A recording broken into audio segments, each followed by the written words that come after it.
Kamusta mga kababayan, At magre-reaction video nga tayo dito sa isiniwalat ni Manong Chavit Singson, At talaga namang isa ito sa pinakamaingay ngayon at hindi pa namamatay na usapin na pilit nilang inililihis yung usaping flood control mga kababayan, So, papanoorin natin sabay-sabay yung top corruption official na kumubra sa flood control project. So, ito mga kababayan, pakinggan nating mabuti. Talaga namang nakakatakot ito. Kaya pa nilang baliktarin mga kababayan. Nakakatawa talaga tong batas dito sa Pilipinas. Tingnan natin. We won't forget.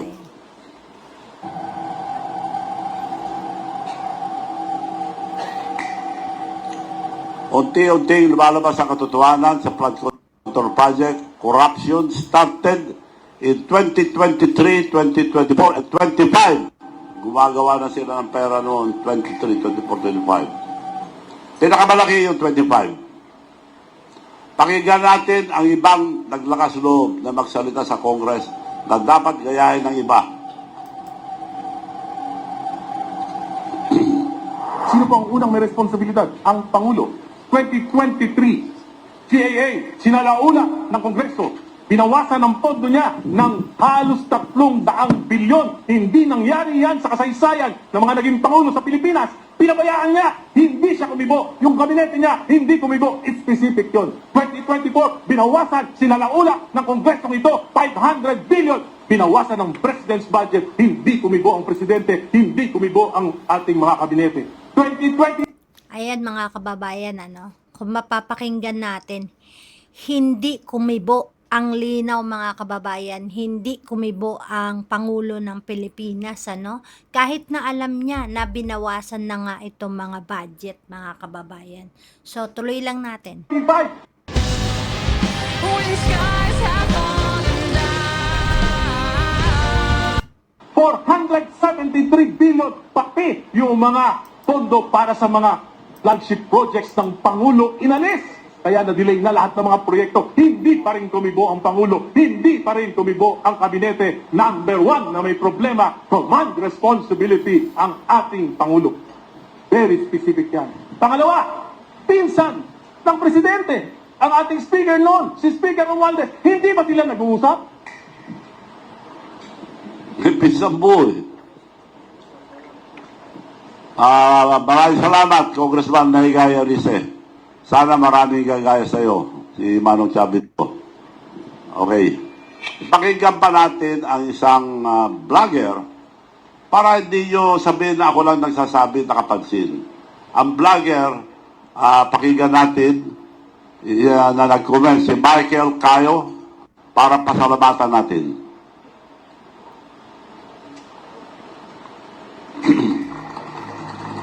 Kung dalawa lang nakakaalam, Romualdez at Saldico, yung ibang mga politiko na kinabang, ang alam nila si Saldico at si Romualdez lang. Pag ang presidente ngayon ay inimbestigahan yung ibang kasama sa baba, legit yun. He can do that. Kapag inatake ko at gusto kong ipakulong yung ibang involved, can I do that? Without implicating myself. I become a hero.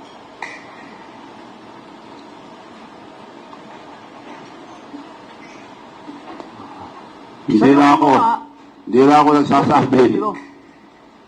Siya ang gumawa, pero siya pa rin yung hero. Kaya sinungaling ang mga nagkukukain na tao. Malala na. Wala na mangyayari sa ating bansa. The only reason na nahuli niyo si PBBM ngayon, dahil kumanta si Saldico. Yun lang yung reason. Pero sa paper trail, wala. Romualdez is an evil genius. Romualdez is an evil genius. So ito po nangyayari mga kababayan sa mga hindi pa nakakita itong mga ito. So tuloy lang natin para makita natin lahat.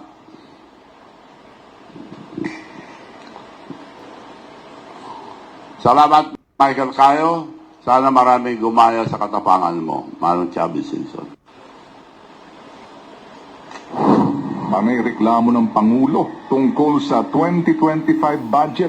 Kesyo, nagagalit siya. Kesyo, Manggabian recognition. Kesyo, may binago siya pero pinirmahan pa din niya. Inaprubahan pa din niya. So, pinirmahan pa rin. Alam na niya na scrutinize niya. He read 4,057 pages. Sinigurado niya na nandun yung pinasaksak niya na 100 billion na pinasaksak kay Sandico at sa kay Martin Romualdez. Siya nagsabi, binasa niya, scrutinize niya, tinanggal niya. Tinanggal, kuripot tong Ilocano ito, tinanggal, konti lang eh. 1 billion 15. So, inapurbahan pa rin yung 98 billion 850 billion. Magician President, PhilHealth. Ito ang grabe sa lahat. Ang PhilHealth, hindi pera ng gobyerno ito, pera ng taong bayan. Pera malilit na tao, mga empleyado, lahat. Hindi nanggaling sa gobyerno ito, pera ng taong bayan. Naipon sa PhilHealth, 89 billion was ordered back to the National Treasury para may nakawin lang. Nawala. Pati yung PDIC na kontribusyon ng mga bangko, in case of magkagulo, may insurance. Nawala rin. Tinanggal din para meron sila sinagad ang 2025 sinagad nila. Bongbong Marcos, alam niya lahat ang kalukuhan, but he tolerated it. Tinolerate niya para may kasama siya. Kaya wala pa kaibigan ngayon. Sa Senate, sino ang majority? The silent majority. Wala nang umiibig sa Senado. So, bago lang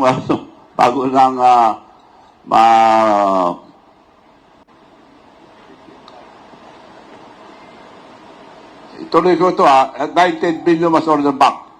And then, paggawa ng National Expenditure Program, the General Appropriation Act, ang unang-una, na humingi ang 74 billion. The Magician President, for the first time in the history of PhilHealth, 2025 budget, zero. Dahil yung hiningi sa, ito yung DA. Hindi aandar itong Philippine budget. Unang-una sa lahat, budget ni Presidente. PhilHealth requested, because wala na pera, they requested na isuli sana 74 billion PhilHealth. Then 89 billion ang kinuha. Nandyan yan. Malinis kasi ito eh. At ang mga allocables, nandyan sa loob. Bastusan na ito. Papakita ko na allocables mamaya. Ang budget na inihanda ang Office of the President, kasama ang DBM, DPWH, and lahat ng department, mag-submit. PhilHealth nag-submit ng 74 billion sa PhilHealth. Now, pinirman niya. Hindi ikot to kung hindi niya pirmahan. He signed it. It went to Congress, dagdag bawas, nandiyan pa rin ang 74 billion PhilHealth. Pagpunta sa Senado, nandiyan pa rin ang 74 billion PhilHealth. By come, dito sinaksak lahat yung mga gusto nilang 100 million na para kay Bongbong Marcos. Yun lang, pero pera pa yung iba. Almost all department meron anomalya. So yung 100 billion na pinasaksak ni Bongbong Marcos kay Sandico at Martin Romualdez, dito sinaksak. Dahil sa BICAM, kukunti na lang ang tao. Tapos, nandiyan 74 billion PhilHealth. Pagkatapos yan, pupunta na sa Proposed General Appropriation Act. Propose lang yan dahil ang GAA maging batas lang pag pinirma na ni Presidente. So dito, nandiyan pa rin yung 74 billion PhilHealth. Pareho pinagbutuan to. So wala nang makikita ito sa Congress, magbubutuhan lang, aprubahan. Wala nang makikitang tao, wala nang makikitang papel sa Senado, pagbubutuhan lang, ay approve. Pag na-approve na ang proposed GAA, babalik na kay Presidente. Ito na yung sinasabi niya na he read 4,057 pages. He scrutinized it, studied it, at nagtanggal ng ito. Pagsusuri ng Presidente.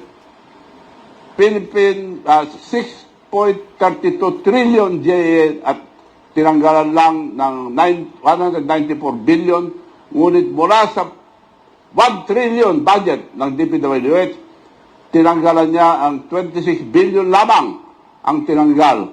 At yung ang 100 billion na isiningit ni Martin Romualdez at Saldico para kay Bongbong Marcos ay binawasan lang ng 1.15 billion lamang ang tinanggal ni Bongbong Marcos. Siya lang pwede magtanggal, siya lang pwede magdagdag dito. Pampaganda lang at sa taong bayan.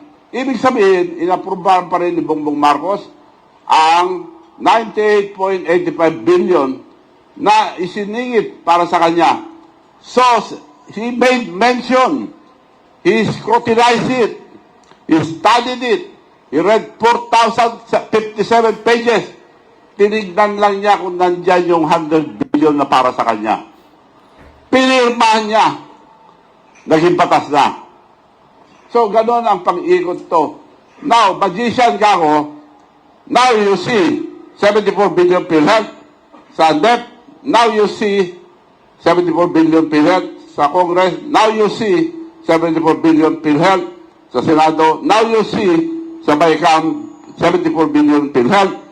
Sa proposed GAA 74 billion PhilHealth, pagbalik sa kanya, nawala. So, magician nga ako. Now you see, now you see, now you see, now you see, now you see, now you don't. Magaling na magician. Hindi lang kurap, magician pa. So, anong klaseng gobyerno ngayon dito? Gising ang ating mga kababayan. Magising tayo lahat. Huwag tayo pabudol. Maliwanag. Nandito na ang prueba lahat. So mga abogado, alam nyo lahat to. Nandyan na ang prueba. So, of the 100 billion insertion of Saldico and Speaker Martin Romualdez, first cousin of BBM, for Bongbong Marcos, BBM vetoed only 3 projects worth 115 billion. This means he approved the rest of the 98.85 billion insertion, of which they delivered to Bongbong Marcos. 25% commission. Aliwanag po yun. Pinirma niya.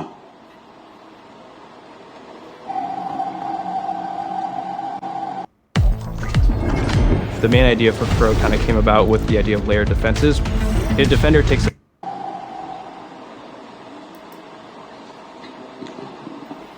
Next.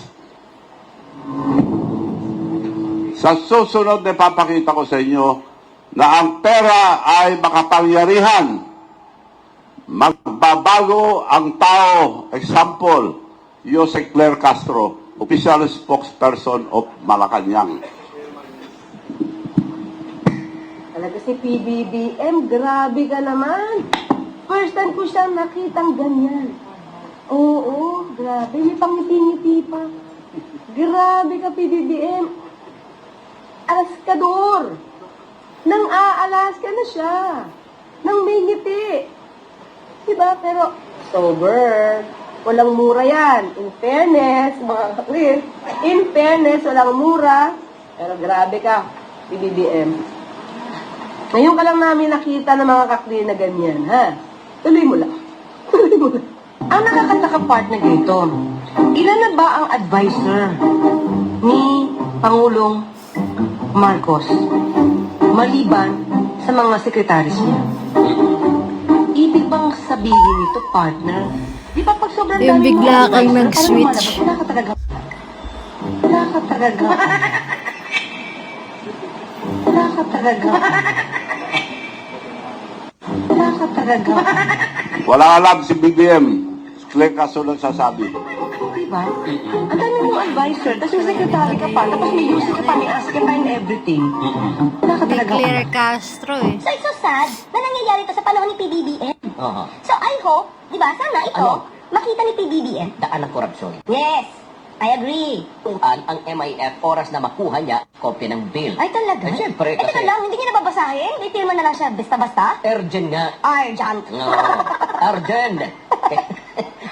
Ganon? Oo. Pikit mata? Ewan ko lang, siyempre. Babasahin pa yan ng Pangulo bago niya ito pipirmahan. Oo, dapat Oo. ganun, partner. Diba? Dapat basahin niya muna, hindi naman pagkabigay sa kanya, pirma na agad. Ano yun? Babasahin pa ba ito? Kasi urgent. Urgent nga. Ay, nako, partner, di ba? Pag binabasa natin itong mga news na to, Oo. bakit pa parang ang nangyayari ngayon, partner, especially itong sa mga lawmakers natin, parang sila yung nagiging lawbreaker. Mhm. Di ba? Lawmaker na lawbreaker. Di ba? Partner, doon pa lang sa pag-certify na urgent ito, hindi na ito naaayon sa Constitution. Mhm. Kasi mag-certify ka lang as urgent at pwede madaliin. Mm-mm. Kapag ka meron tayo, pag may public emergency, o yung kinakaharap mo na yung calamity. Ngayon, nakita nyo, attack dog laban kay BBM ito. After 13 days lang, yung last na banat niya kay BBM, after 13 days, Claire Castro was appointed USEC of the Presidential Commission Communication Office with a budget of 2.4 billion. Nagbago na. Ayan na. Attack dog pa rin. Ayan na. Pero tuta na ni Marcos. Ayan na, biglang nag-switch na siya mga kababayan. Kailangan po talaga ng ebidensya. Hindi po ibig sabihin na po siya ay dinamay.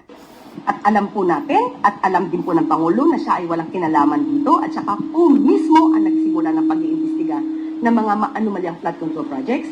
Hindi po siya nababahala dahil alam po niya ang katotohanan at kami po mismo ang magbibigay sa inyo ng mga detalye para malaman po ninyo mga sinasabi ni Saldico ay pawang katang isip lamang.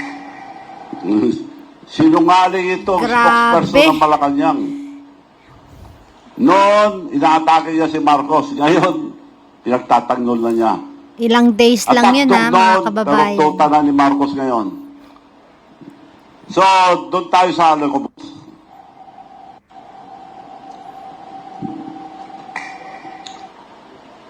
Pork barrel, illegal sa Supreme Court ang mga Alocobos ay nasa National Expenditure Program. Nakalagay doon sa National Expenditure Program at naibigay bawang para puntuhan ang mga proyekto bago pa man sila matukoy. Ang pork barrel, basta iba na ngayon. Ang pangalan niya, Alocabos. But the same dog, different colors. Iba lang pangalan eh. So, ang mga Alocabos, top 14 lang to. Halos lahat ng congressman may Alocabos. Huwag tayo pumayag, mga kaibigan. Mga kababayan, huwag tayo pumayag. Binabastos na tayo. Ang dami ng ninakaw, may Alocabos pa. Dagdag, yan. Ang hari, anak ni Bongbong Marcos, 15 billion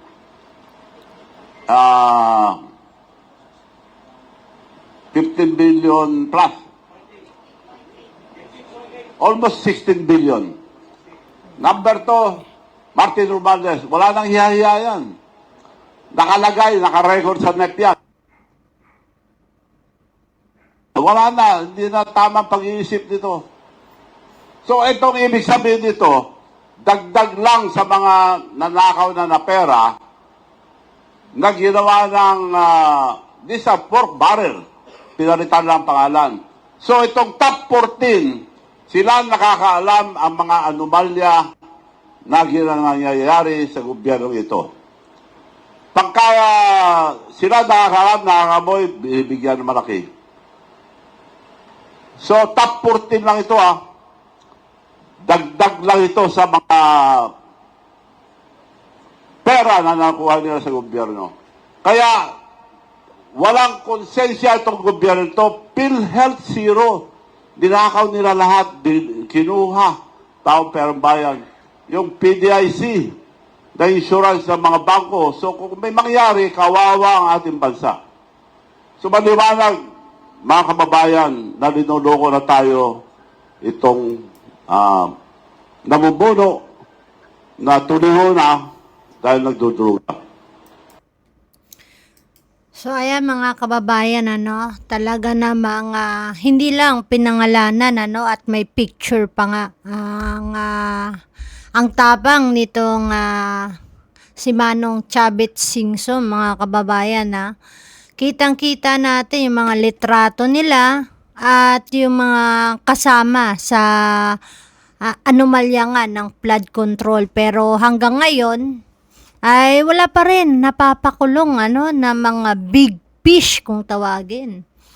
Puro small time lang. At saka hindi pa mga kilala yung mga nakulong, mga kababayan. So kayo, anong masasabi nyo, anong komento nyo dito sa ating sabay-sabay na pinanood?